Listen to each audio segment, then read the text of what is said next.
MTA International, reaching the corners of the earth.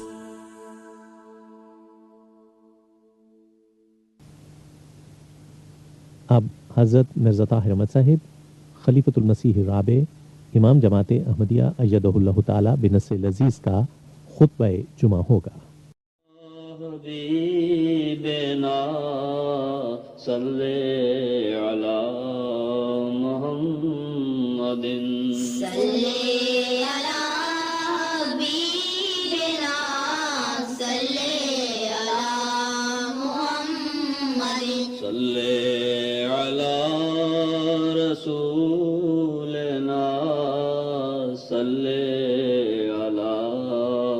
محمد صلی علی رسولنا صلی علی محمد صلی علی محمد صلی علی محمد صلی علی محمد صلی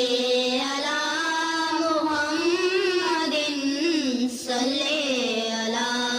محمد صلی علی محمد صلی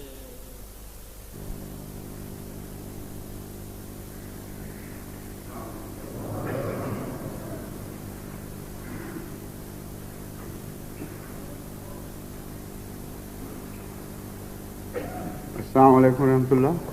اذان دے دیں۔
شريك له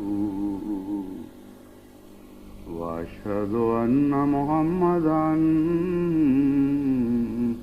عبده ورسوله أما بعد فأعوذ بالله من الشيطان الرجيم بسم الله الرحمن الرحيم الحمد لله رب العالمين الرحمن الرحيم مالك يوم الدين إياك نعبد وإياك نستعين اهدنا الصراط المستقيم صراط الذين أنعمت عليهم غير المغضوب عليهم ولا الضالين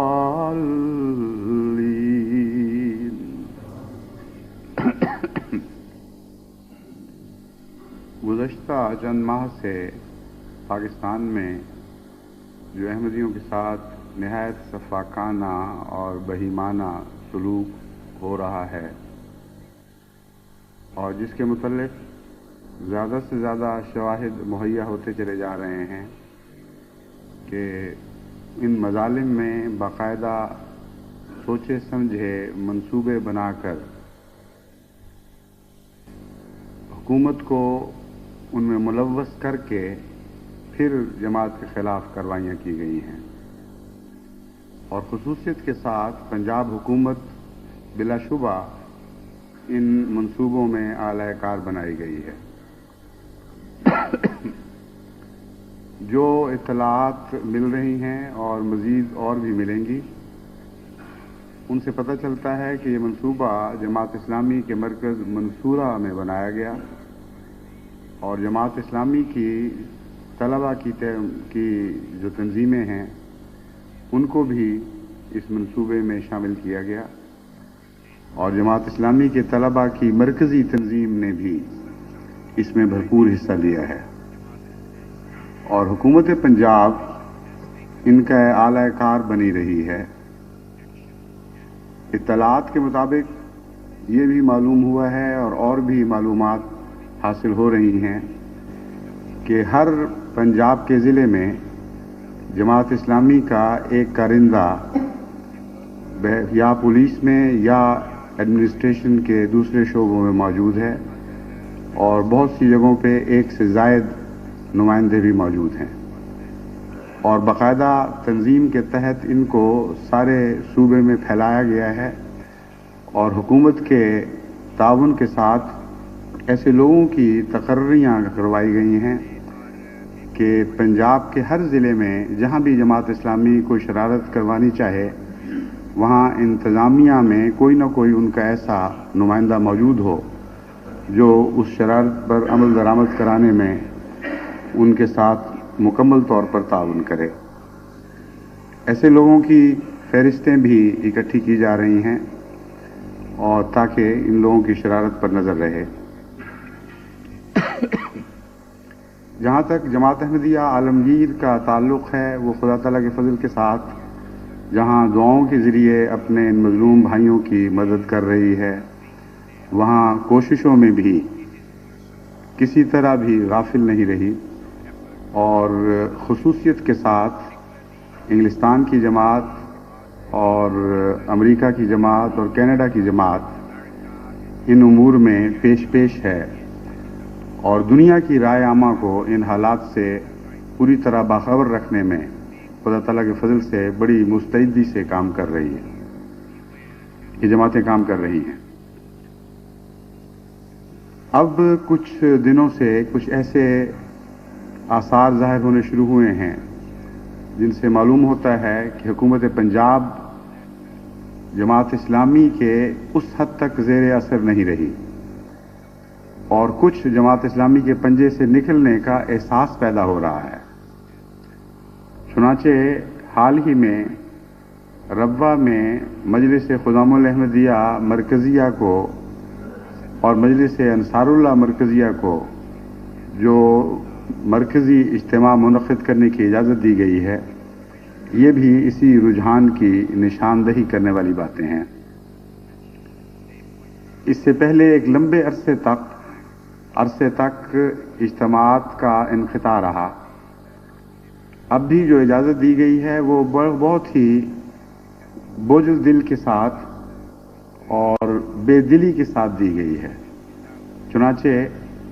خدام الاحمدیہ کو یہ تاکید ہے کہ آپ کا اجتماع بیت الاقصیٰ میں ہو اور اس سے باہر کوئی اجتماع نہ ہو،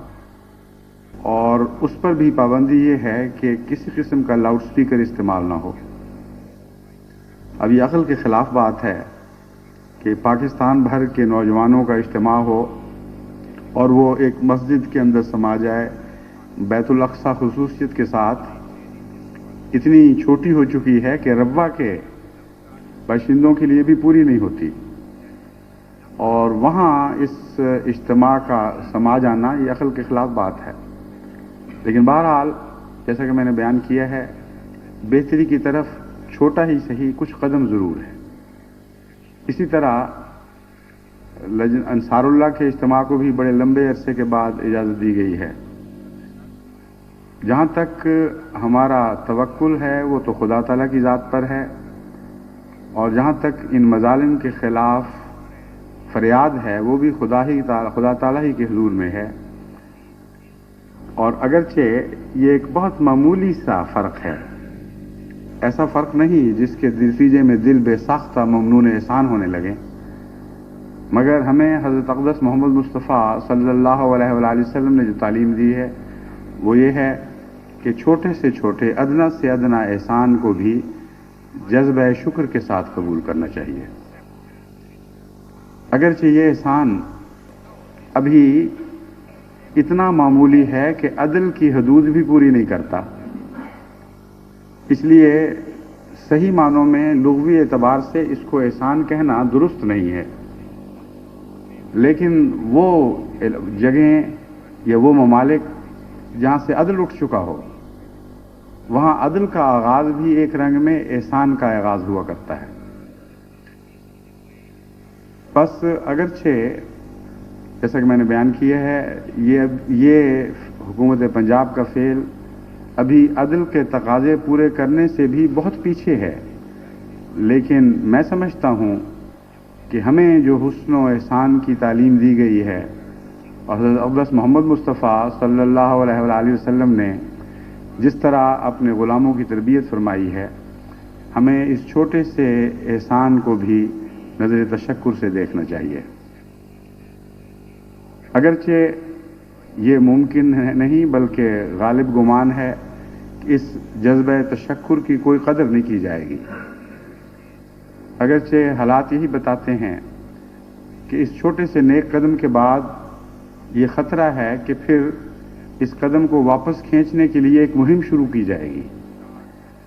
اور وہ جماعت احمدیہ کے دشمن جو حکومت کو ڈرا دھمکا کر اپنے خاص ہتھ کنڈوں کے ذریعے جماعت احمدیہ سے عدل کا سلوک کرنے سے باز رکھتے ہیں، وہ اس معمولی سے اظہار عدل کے بعد ایسی مہم شروع کریں گے جس کے نتیجے میں یہ خطرہ موجود ہے کہ حکومت ان سے مروب ہو جائے۔ لیکن امتثال امر میں اللہ تعالیٰ کے حکم کے تابع کہ جو شخص بندوں کا ممنون نہیں ہوتا وہ میرا بھی ممنون نہیں ہوتا، اس لیے جماعت احمدیہ کو اس پر بھی خدا کے شکر کے علاوہ اس حکومت کا شکر گزار ہونا چاہیے کہ انہوں نے عدل کی طرف کچھ معمولی سی حرکت کی ہے۔ اس شکر کے نتیجے میں ان سے تو ہمیں کسی خیر کی توقع نہیں، کسی احسان کی توقع نہیں، لیکن چونکہ خدا تعالیٰ فرماتا ہے کہ تم اگر میرے شکر گزار بندے بنو گے تو میں تمہیں اس کے نتیجے میں بہت دوں گا۔ لَأَزِيدَنَّكُمْ کا وعدہ ہے، اور لَأَزِيدَنَّكُمْ میں